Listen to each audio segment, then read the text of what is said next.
Actually ഉണ്ണി തെറ്റിദ്ധരിക്കപ്പെട്ടതാണ്. കാരണം ഒരിക്കലും ഉണ്ണി real ലൈഫിൽ ആൾക്കാരുടെ മുന്നിലുള്ള ഒരു ഉണ്ണിയല്ല.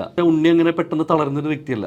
ഉണ്ണി ഭയങ്കര ബോൾഡുള്ള വ്യക്തിയാണ്. കാരണം എന്താ വെച്ചാൽ ഉണ്ണി ഭയങ്കര ജെനുവിനാണ്. ജെനുവിൻ ആയതുകൊണ്ട് എല്ലാ കാര്യങ്ങളും വെട്ടി തുറന്ന് പറയും. അവിടെ നമ്മൾ ശത്രുക്കൾ ഉണ്ടാക്കും. ഫൈറ്റിൽ ഇപ്പോൾ ഉണ്ണി ഒരു ബെഞ്ച് മാർക്ക് വെച്ചേക്കാണ്. ഇനി അത് ആരെങ്കിലും സർപ്പാസ് ചെയ്യണമെന്നുണ്ടെങ്കിൽ അതിനി അടുത്ത് മൂവി വരണം. ഉണ്ണിയുടെ ഫാൻസ് പിള്ളേർ എനിക്ക് മെസ്സേജ് അയക്കുമായിരുന്നു. അപ്പോൾ ഞാൻ പറയാറുള്ളത് വെച്ചാൽ നിങ്ങളൊരു പേടിയും പേടിക്കണ്ട, പുതിയ സൂപ്പർ സ്റ്റാറാണ് ലോഡിങ്. എൻ്റെ ഫാദർ എനിക്ക് 6 വയസ്സിലപ്പോൾ മരണപ്പെട്ടു. അപ്പോൾ പിന്നെ എനിക്ക് വേണ്ടി ജീവിച്ചത് എൻ്റെ മദറാണ്. അപ്പോൾ എന്ത് പ്രതിസന്ധി വന്നാലും എനിക്ക് തരണം ചെയ്യാൻ പറ്റും. കാരണം ആ ഉമ്മയുടെ മോനാണ് ഞാൻ. ഒരൊറ്റ സിനിമ കൊണ്ട്, അതും തൻ്റെ ആദ്യ ചിത്രം കൊണ്ട് ഹിറ്റ് നിർമ്മാതാവിൻ്റെ ലിസ്റ്റിൽ ഇടം നേടിയ ഒരാളാണ് എൻ്റെ ഒപ്പം ഉള്ളത്. ഒരുപാട് സ്നേഹത്തോടെ സ്വാഗതം ചെയ്യുന്നു മാർക്കോയുടെ നിർമ്മാതാവ് ഷെരീഫ് മുഹമ്മദ്. സ്വാഗതം. അപ്പം ആദ്യത്തിൽ പറഞ്ഞ പോലെ മാർക്കോ ഇപ്പോൾ ഹിറ്റ് അടിച്ച് മുന്നേറിക്കൊണ്ടിരിക്കുകയാണ്. ആദ്യ പടം തന്നെ ഇത്രയധികം ആൾക്കാരെ സ്വീകരിക്കുന്നു. അപ്പം എന്ത് തോന്നുന്നു ഇപ്പോൾ? നല്ല സന്തോഷമുണ്ട്. അപ്പോൾ ഇപ്പോൾ കൂടുതൽ ടെൻഷൻ കൂടിക്കൊണ്ടിരിക്കുന്നു. കാരണം ഇനി എന്ത് ചെയ്യണം എന്നുള്ളൊരു ടെൻഷൻ ഉണ്ടല്ലോ, ആ ഒരു സംഭവത്തിലുള്ള. പക്ഷേ സക്സസ് എൻജോയ് ചെയ്യുന്നുണ്ട്. മാർക്കോ ഇന്ത്യയിലെ ഏറ്റവും എന്താ പറയുക ഒരുപാട് വയലൻസ് ഉള്ള ഒരു ചിത്രം എന്നുള്ളൊരു ഖ്യാതിയോട് കൂടിയിട്ടാണ് ഇറങ്ങിയിട്ടുണ്ടായിരുന്നത്. അപ്പോൾ ആദ്യ ചിത്രം തന്നെ ഇത്രയധികം വയലൻസ് ഉള്ള ഒരു പടം എപ്പോഴെങ്കിലും ഒരു പേടി ഉണ്ടായിരുന്നു? അല്ല, പേടിയില്ല. നമ്മൾ ഏതൊരു ബിസിനസ് ചെയ്യുമ്പോഴും എല്ലാ ബിസിനസ്സും റിസ്ക് ആണ്. അപ്പോൾ എത്രത്തോളം റിസ്ക് കൂടുതൽ എടുക്കുന്നു അത്രത്തോളം സക്സസ് ഉണ്ടാവുന്നതാണ്. അപ്പോൾ ഇതൊരു റിസ്ക് ആയിരുന്നു എന്നെനിക്കറിയാം. അപ്പോൾ നമ്മൾ പ്രോപ്പറായിട്ട് പിച്ച് ചെയ്തതും വയലൻറ്റ് മൂവി എന്ന രീതിയിലായിരുന്നല്ലോ. അപ്പോൾ നമുക്ക് യൂത്തിന് എപ്പോഴും വയലൻസിനോടൊരു ഇഷ്ടമാണ്. അതായത് സിനിമാറ്റിക്, ഒരിക്കലും ലൈഫിലേക്കല്ല, സിനിമയിൽ ആ വയലൻസ് കാണാനായിട്ട് ഇഷ്ടമാണ്. കാരണം അതിൽ തെളിയിച്ചാണ് ആനിമൽ ആയാലും കില്ലായാലും. അപ്പോൾ ഞാൻ പേഴ്സണലി ആനിമൽ 4 പ്രാവശ്യം കണ്ടതാണ്. ഓക്കെ. അപ്പോൾ എനിക്ക് ഇഷ്ടപ്പെടുന്ന രീതിയിലുള്ളൊരു സിനിമ വരുമ്പോൾ അത് സ്വാഭാവികമായിട്ട് ഞാനൊരു സാധാരണ ഓഡിയനാണല്ലോ. അപ്പോൾ ഈ പറയുന്ന പോലെ എൻ്റെ പെർസ്പെക്റ്റീവ് ആവണമെന്നില്ല എല്ലാവരുടെയും. പക്ഷേ ആ ഓഡിയൻസിൽ പെട്ട ഒരാളായതുകൊണ്ട് എനിക്ക് ഇഷ്ടപ്പെടുന്നൊരു സിനിമ. അപ്പോൾ അങ്ങനത്തെ സിനിമ ഓഡിയൻസിന് ഇഷ്ടപ്പെടും എന്ന വിശ്വാസത്തിൽ തന്നെയാണ് ഈ സിനിമയിലേക്ക് വന്നത്. താങ്കൾ എങ്ങനെയാണ് ഈ കൂടുതൽ ഈ ഒരു ടൈപ്പ് ഓഫ് മൂവിയുടെ ആളാണോ? ഈ ഒരു വയലൻസ്? അങ്ങനെ ഞാൻ എല്ലാ മൂവിയും കാണും. കൂടുതൽ നമ്മൾ ഈ സ്റ്റൈലിഷ് എന്താ പറയുക സ്വാഗ്, അത് നമുക്കത് കൂടുതൽ ഇഷ്ടമാണ്. ഇപ്പോൾ KGF ആയാലും നമുക്ക് ഭയങ്കര ഇഷ്ടമാണ്. എനിക്ക് ഭയങ്കര ഇഷ്ടമാണ് പേഴ്സണലി. കാരണം നമ്മളൊരു സിനിമ കാണുമ്പോൾ ഏത് ഓഡിയനും നമുക്ക് ഹീറോ നമ്മളാണെന്നുള്ള പെർസ്പെക്റ്റീവിലാണ് മൂവി കാണുക. അപ്പോൾ ആ ഹീറോന് ഒരു സ്വാഗ് വരുമ്പോഴാണല്ലോ നമുക്ക് ആ ഒരു ആക്ഷൻ കാണുമ്പോൾ ആ ഒരു നമ്മൾ കാണുന്നത് ഒരു ഹീറോയിലൂടെയാണ്. അപ്പോൾ നമുക്ക് ഇഷ്ടപ്പെടുന്ന മൂവി ഇങ്ങനെ തന്നെയാണ്, ഒരു സംശയമില്ല. കൊമേഴ്ഷ്യലി വൈബിൾ ആയിട്ടുള്ള മൂവീസ് തന്നെയാണ്. ആക്ച്വലി ഈ സിനിമയിലേക്ക് വന്നത് ഞാനും ഉണ്ണിയും കൂടിയിട്ട് നേരത്തെ പ്ലാൻ ചെയ്ത് വേറെ മൂവി ആയിരുന്നു. പിന്നീട് ഉണ്ണിയുടെ ഒരു കോൺഫറൻസിലാണ് മാർക്കോ എന്നുള്ള മൂവിയിലേക്ക് നമ്മൾ വരുന്നതും. പിന്നെ ഹനീഫ് വന്ന് നമ്മളോട് അത് നറേറ്റ് ചെയ്തപ്പോൾ നമുക്ക് ആ പ്രൊജക്റ്റിനോട് ഇംപ്രഷൻ വരെയും ഹനീഫിൻ്റെ സ്റ്റോറി ടെല്ലിങ്ങിൽ മനസ്സിലായി ഹനീഫിൻ്റെ കയ്യിലൊരു മരുന്നുണ്ടെന്നുള്ള ആ ഒരു വിശ്വാസത്തിലാണ് നമ്മൾ ഈ സിനിമയിലേക്ക് വന്നത്. ഒരിക്കലും പ്രീ പ്ലാൻ ചെയ്തിട്ട് ഈ ഒരു ജോണറുള്ള മൂവിയിലേക്ക് വരണം എന്നല്ല. ഇനി നമ്മൾ ആഗ്രഹിക്കുന്നുണ്ട് നമ്മളൊരു സൂപ്പർ ഹീറോ മൂവീസ്, ഒരു സോംബി മൂവീസ്, അല്ലെങ്കിൽ ഒരു ഹൊറർ മൂവീസ്. കാരണം ഹൊറർ മൂവി ഞാൻ ആഗ്രഹിക്കുന്നത് വെച്ച് കഴിഞ്ഞാൽ ഒരു നൺ പോലത്തെ മൂവി, അല്ലെങ്കിൽ നമ്മളിപ്പോൾ കോൺജുറിങ്, അതായത് കേരളത്തിൽ നടക്കുന്ന പ്യൂർലി പേടിപ്പിക്കുന്നൊരു മൂവി. അത് പക്ഷേ എല്ലാ സിനിമകളും നമ്മൾ പേടിപ്പിക്കുന്ന മൂവി എടുക്കണമെന്നല്ല, നമ്മളെല്ലാ ജോണറും കൈവയ്ക്കുക. എന്ന് വെച്ചാൽ മലയാള സിനിമയ്ക്ക് അതിന് പൊട്ടൻഷ്യൽ ഉണ്ട്, നമ്മൾ പരമാവധി യൂട്ടിലൈസ് ചെയ്യും. ഇപ്പോൾ ഉണ്ണിയുടെ പൊട്ടൻഷ്യൽ ഉണ്ടായിരുന്നു, നമ്മൾ പരമാവധി യൂട്ടിലൈസ് ചെയ്തു. അതുപോലെ തന്നെ എല്ലാം ഇനി ട്രൈ ചെയ്യണമെന്ന് ആഗ്രഹമുണ്ട്. എങ്കിൽ ഈ മാർക്കോയിലേക്ക് എത്തിപ്പെട്ട ആ ഒരു സംഭവം എന്ന് പറയൂ, എങ്ങനെയായിരുന്നു?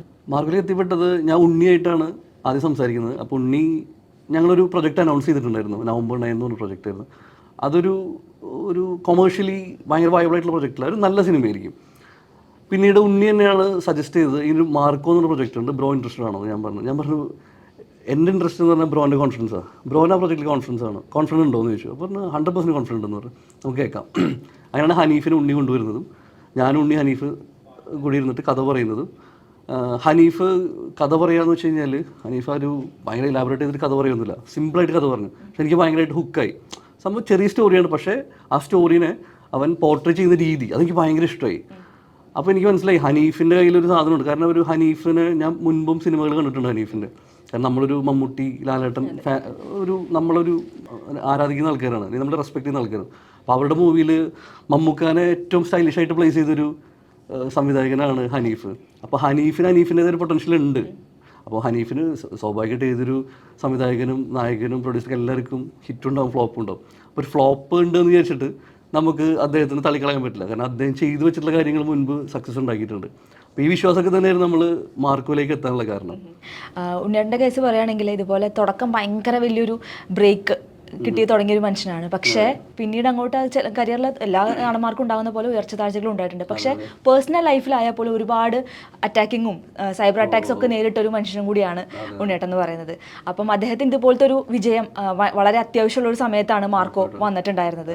അപ്പം ഇതുപോലെ ഉണ്ണിയേട്ടൻ ആ ഒരു എന്താ പറയുക സഫറിംഗ് ഒക്കെ കണ്ടിട്ടുള്ള വ്യക്തിയും കൂടി ആയിരിക്കില്ലേ? തീർച്ചയായിട്ടും. ആക്ച്വലി ഉണ്ണി തെറ്റിദ്ധരിക്കപ്പെട്ടതാണ്. കാരണം ഒരിക്കലും ഉണ്ണി റിയൽ ലൈഫിൽ ആൾക്കാരുടെ മുന്നിലുള്ള ഒരു ഉണ്ണിയല്ല. ശരിക്കും ഉണ്ണീനെ പരിചയപ്പെട്ട് കഴിഞ്ഞാൽ നമുക്ക് കംപ്ലീറ്റ്ലി ഉണ്ണിയോടുള്ള ആ ഒരു പെർസ്പെക്റ്റീവ് തന്നെ മാറിപ്പോകും. കാരണം എൻ്റെ ഫാമിലി തന്നെ ഉണ്ണി മൂന്തൻ എന്ന് പറയുമ്പോൾ വേറൊരു മൈൻഡിലാണ് കണ്ടിരുന്നത്. ഇന്നവരെല്ലാവരും ഉണ്ണിയുടെ ഫാൻസാണ്. ഇപ്പോൾ സിനിമ കണ്ടതിന് ശേഷമൊക്കെ എല്ലാവരും വിളിച്ചിട്ട് ഞങ്ങൾക്കൊന്ന് ഉണ്ണിനെ കാണാൻ പറ്റുമെന്ന് ചോദിക്കുന്നത്. കാരണം എല്ലാവർക്കും ഉണ്ണി അത് സിനിമയോട് ഇഷ്ടം, പിന്നെ ഉണ്ണീനെ പരിചയപ്പെട്ട ആൾക്കാർക്ക് വേറെ തരത്തിൽ ഇഷ്ടമായിരിക്കും. അപ്പോൾ ഈ ഒരു തെറ്റിദ്ധാരണ ഉണ്ടായിരുന്നു പലർക്കും. ആക്ച്വലി അല്ലെങ്കിൽ ഞാനൊരിക്കലും ഉണ്ണീനെ പോലത്തെ ഒരാളായിട്ട് ജെല്ലാവില്ല. കാരണം ഞങ്ങൾ രണ്ടുപേരും മൈൻഡ് സെറ്റ് ഓൾമോസ്റ്റ് സെയിം ആണ്. അപ്പോൾ ഉണ്ണിയുടെ വിഷമങ്ങളും ഞാൻ കുറേ കണ്ടിട്ടുണ്ട്. വിഷമം എന്ന് വെച്ചാൽ ഉണ്ണി അങ്ങനെ പെട്ടെന്ന് തളർന്നൊരു വ്യക്തിയല്ല. ഉണ്ണി ഭയങ്കര ബോൾഡുള്ള വ്യക്തിയാണ്. കാരണം എന്ന് വെച്ചാൽ ഉണ്ണി ഭയങ്കര ജെനുവിനാണ്. ജെനുവിനായിട്ട് ആൾക്കാർ മറ്റേ പുഷ്പയിൽ പറഞ്ഞാൽ താഴ്ത്തില്ല. അപ്പോൾ ആ ഒരു മൈൻഡിൽ നിൽക്കുന്ന ഒരിക്കലും ശരിക്കും ഉണ്ണിയുടെ മൈൻഡ് എന്ന് വെച്ച് കഴിഞ്ഞാൽ ഒരു നല്ല മനസ്സുള്ളൊരു വ്യക്തിയാണ്. പക്ഷേ ജെന്യൂൻ ആയതുകൊണ്ട് എല്ലാ കാര്യങ്ങളും വെട്ടി തുറന്ന് പറയും. അവിടെ നമ്മൾ ശത്രുക്കൾ ഉണ്ടാക്കും. അതാണ് ഉണ്ണിക്ക് ഉണ്ടായിരുന്നത്. അല്ലാണ്ട് ഉണ്ണി ഒരിക്കലും ഒരു മോശം വ്യക്തിയായില്ല. 100% നല്ലൊരു വ്യക്തിയാണ്. കാരണം ഈ സിനിമ ഇങ്ങനെ ആവുന്നതിൽ, ഇങ്ങനെ ആയതിൽ എല്ലാവർക്കും അതിൻ്റെ പങ്കുണ്ട്. ഇതിൽ ഏറ്റവും കൂടുതൽ പങ്കുള്ള ഉണ്ണിക്ക് തന്നെയാണ്, ഒരു സംശയമില്ല. പക്ഷേങ്കിലും പേഴ്സണൽ ചോയ്സസിന്റെ പേരിലാണ് ഉണ്ണിയാണ് കൂടുതൽ ആൾക്കാർ വേട്ടയാടിയിട്ടുണ്ടായിരുന്നത്. രാഷ്ട്രീയത്തിന്റെ പേരിലായാലും അത് ഇതുപോലെ തന്നെ അഭിപ്രായം തുറന്നു പറയണതിന്റെ പേരിലായാൽ പോലും ഒരുപാട് സൈബർ അറ്റാക്സ് ഒക്കെ നേരിട്ടിട്ടുണ്ട്. പക്ഷേ പലപ്പോഴും പൊതുവേദികളിൽ ഇമോഷണൽ ആവുന്ന ഒരു ഉണ്ണി മുകുന്ദനെ നമ്മൾ കണ്ടിട്ടുണ്ട്. അപ്പോൾ ഈ ഒരു മാർക്കോടെ ഏതെങ്കിലും ഒരു ഘട്ടത്തിൽ അത്തരത്തിലുള്ള ഒരു വൾണറബിൾ ആയിട്ടുള്ള ഒരു സിറ്റുവേഷനിലൂടെ ഉണ്ണിയേട്ടൻ കടന്നു പോകുന്നത് കണ്ടിട്ടുണ്ടായിരുന്നു? അല്ല, ഞങ്ങൾ അങ്ങനത്തെ ഒരു സിറ്റുവേഷൻ ഞങ്ങൾ ഫേസ് ചെയ്യാൻ ട്രൈ ചെയ്തിട്ടില്ല. കാരണം വെച്ചാൽ ഞങ്ങളത് ഇഗ്നോർ ചെയ്ത് വിടുകയാണ് ചെയ്യരുത്. ഞങ്ങൾ ഫുള്ളി ഫോക്കസ് ചെയ്ത മൂവിയിലായിരുന്നു. ഉണ്ണിയിൽ കംപ്ലീറ്റ്ലി ഈ മൂവിയിലേക്ക് ഫോക്കസ് ചെയ്ത് വരുന്ന നെഗറ്റീവ്സിന് ഞങ്ങൾ ഒരുമിച്ച് ഡിസ്കസ് ചെയ്യുമ്പോൾ എപ്പോഴും പറയുന്നുണ്ട് നമുക്ക് നെഗറ്റീവ്സ് വേണ്ട, ഓൺലി പോസിറ്റീവ്. നെഗറ്റീവ് വരികയാണെങ്കിൽ നമ്മളെ കൊണ്ടാവുന്ന രീതിയിൽ പോസിറ്റീവ് ആക്കാൻ നോക്കുക. ഇനിയില്ലേ നമ്മൾ മിണ്ടാതിരിക്കുക. എന്നിട്ട് നമ്മൾ പോസിറ്റീവ് മൂഡിൽ മാത്രം നമ്മളുടെ ഇടയിൽ പോസിറ്റീവ് വൈബ് ഉണ്ടാകുമ്പോഴുള്ളൂ. പിന്നെ പബ്ലിക്ക് ചിലപ്പോൾ അത് നെഗറ്റീവ് പറയുമ്പോൾ നമ്മളതിനെ റിയാക്ട് ചെയ്യേണ്ട ആവശ്യമില്ല. മനസ്സിലായില്ലേ? കാരണം എല്ലാവർക്കും അവരുടേതായ ശരികളുണ്ടാവും. നമ്മൾ ആ ശരിനെ ചോദ്യം ചെയ്യാൻ നമ്മൾ ആരുമില്ല. ഇപ്പം എൻ്റെ ശരികളല്ല നിങ്ങളുടെ ശരി. അപ്പോൾ നമ്മൾ എല്ലാവരുടെ ശരികളിനെ നമ്മൾ മാനിക്കുന്നു. അപ്പോൾ നമ്മൾ എന്ത് ചെയ്യണം? നമ്മളുടെ ശരികൾ അവർക്ക് ശരിയല്ലെങ്കിൽ മിണ്ടാതിരിക്കുക. ഈ ഒരു ഇതാണ് നമ്മൾ നോക്കിയത്.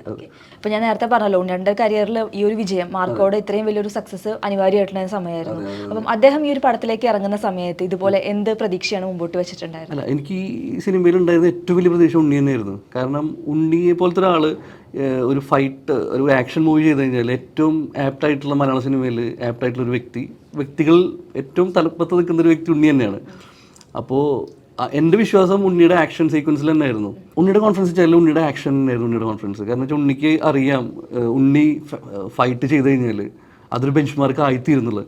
സത്യത്തിൽ നമ്മളത് ബെഞ്ച് മാർക്ക് എന്നുള്ളത് ഞങ്ങളുടെ ഇടയിലുള്ള ടോക്കായിരുന്നു. പക്ഷേ ഇത് പബ്ലിക് ഇപ്പോൾ ബെഞ്ച് മാർക്ക് എന്ന് പറയുമ്പോൾ നമ്മൾ ഭയങ്കര ഹാപ്പിയാണ്. കാരണം ഫൈറ്റിൽ ഇപ്പോൾ ഉണ്ണി ഒരു ബെഞ്ച് മാർക്ക് വെച്ചേക്കാണ്. ഇനി അത് ആരെങ്കിലും സർപ്പാസ് ചെയ്യണമെന്നുണ്ടെങ്കിൽ അതിനി അടുത്ത മൂവി വരണം. അപ്പോൾ ഉണ്ണിയൊരു ഇപ്പോൾ മാർക്കോക്ക് മുൻപ് അല്ലെങ്കിൽ മാർക്കോക്ക് പിൻപ്, ഇതൊക്കെ ഞങ്ങൾ പേഴ്സണലി പറയാനുള്ള കാര്യങ്ങൾ ഞാൻ സോഷ്യൽ മീഡിയയിൽ ഇപ്പോൾ കാണുന്നുണ്ട്. ഞങ്ങൾക്ക് ഭയങ്കര സന്തോഷമാണ് അത്. കാരണം സത്യമാണ്.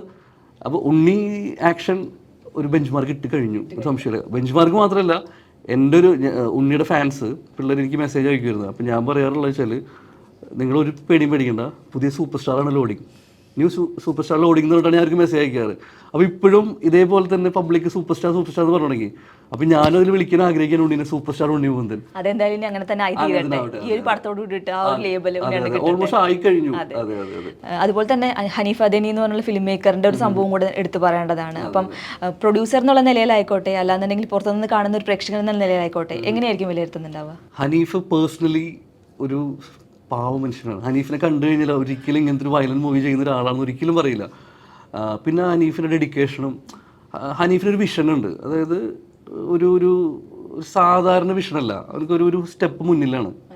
അപ്പോൾ ആ സ്റ്റെപ്പിൽ മുന്നിൽ നിന്നിട്ട് ആ വിഷൻ കറക്റ്റായിട്ട് എക്സിക്യൂട്ട് ചെയ്യാനും പറ്റിയിട്ടുണ്ട്. അപ്പോൾ ഹനീഫിൻ്റെ ഒരു എന്താ പറയുക ഏറ്റവും വലിയ ക്വാളിറ്റി വെച്ചാൽ സ്ക്രിപ്റ്റ് റൈറ്റിംഗ് ആണ്.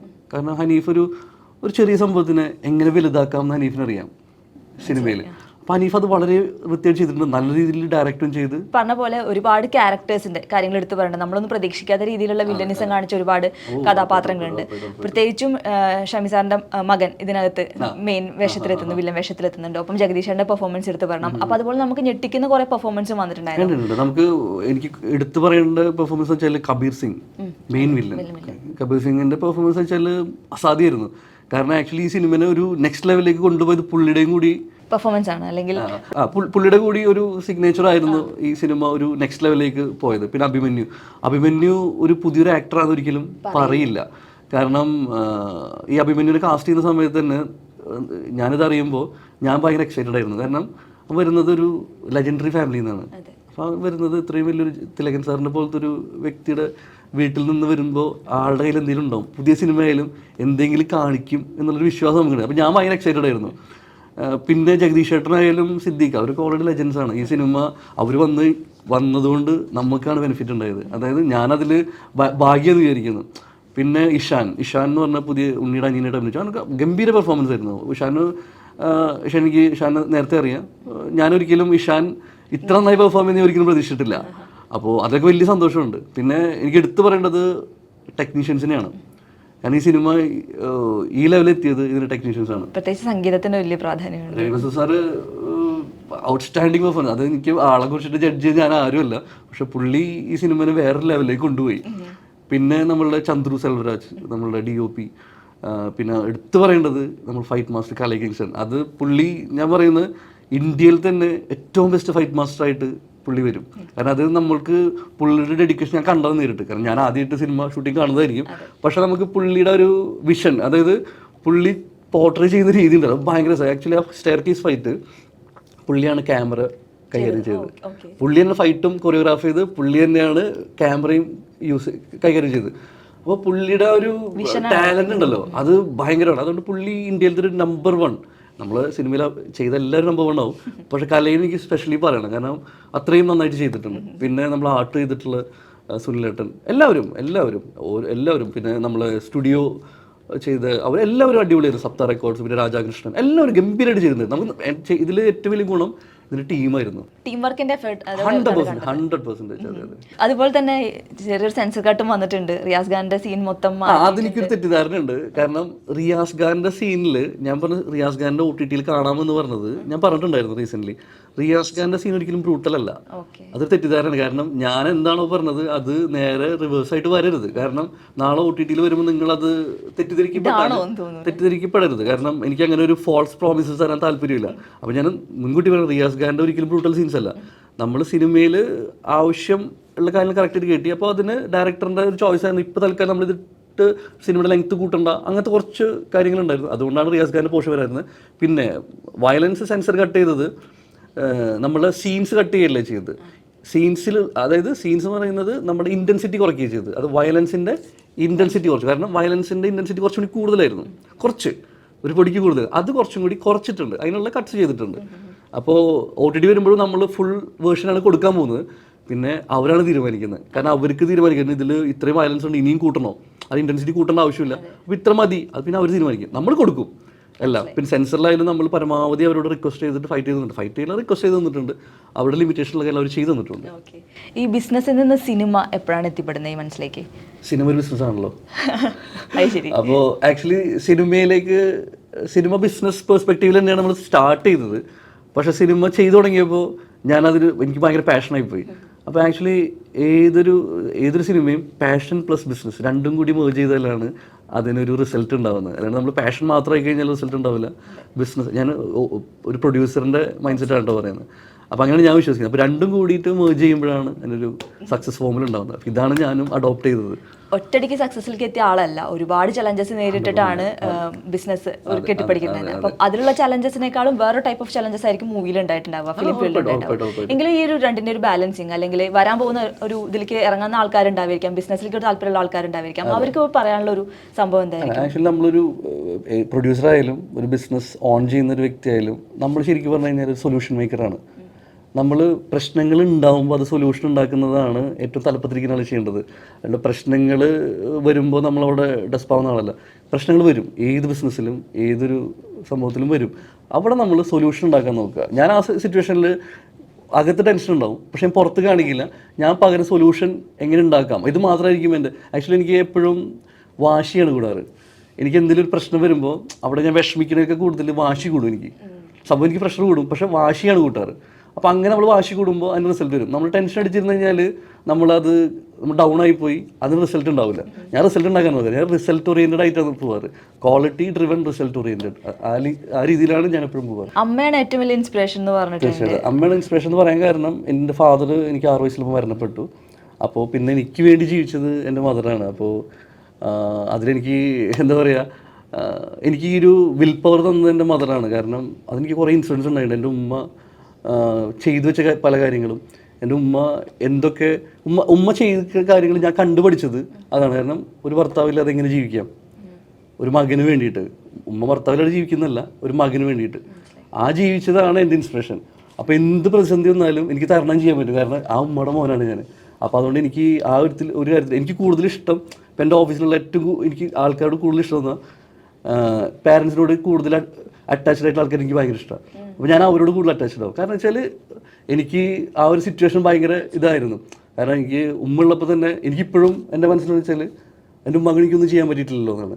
എന്നെക്കൊണ്ട് പറ്റുന്നൊക്കെ ഞാൻ ചെയ്തു കൊടുത്തിട്ടുണ്ട്, പക്ഷേ എനിക്കിപ്പോഴും എൻ്റെ മനസ്സിലൊരു ഇത് കിടന്ന് കളിക്കുകയാണ്. അപ്പോൾ നമുക്കത് ഇല്ലാത്തവർക്ക് ഇല്ലാത്തതിൻ്റെ വിഷമം മനസ്സിലാവണം. അപ്പോൾ എനിക്ക് എല്ലാവരും പറയാനുള്ള വെച്ചാൽ ഞാൻ ഇതല്ല, പാരൻസിനെ ഇല്ലാതായി കഴിഞ്ഞാലാണ് അതിൻ്റെ വിഷമം മനസ്സിലാവുക. അപ്പോൾ ഉള്ള സമയത്ത് നമ്മൾ സ്നേഹിക്കുക, ഉള്ള സമയത്ത് അവർക്ക് എക്സ്പ്രസ് ചെയ്യുക. ആരും എക്സ്പ്രസ് ചെയ്യില്ല, നമ്മൾ പാരൻസിനുള്ള ഇഷ്ടം ഒരാളെ എക്സ്പ്രസ് ചെയ്യാറില്ല. അപ്പോൾ അത് 100% ഉള്ളപ്പോൾ എക്സ്പ്രസ് ചെയ്താലേ കാര്യമുള്ളൂ, കാരണം അവർ എക്സ്പെക്ട് ചെയ്യുന്നുണ്ടാവും. ഇനി അങ്ങോട്ടും ഒരുപാട് ഹിറ്റ് സിനിമകൾ ഞങ്ങൾ താങ്കളിൽ നിന്ന് പ്രതീക്ഷിക്കുന്നുണ്ട്. ഇനി അങ്ങോട്ടും ഹിറ്റുകളുടെ ഒരു പരമ്പര തന്നെ രചിക്കാൻ സാധിക്കട്ടെ. നാക്ക് മുന്നോട്ടെ. എല്ലാ ആശംസകളും. Thank you very much. Thank you.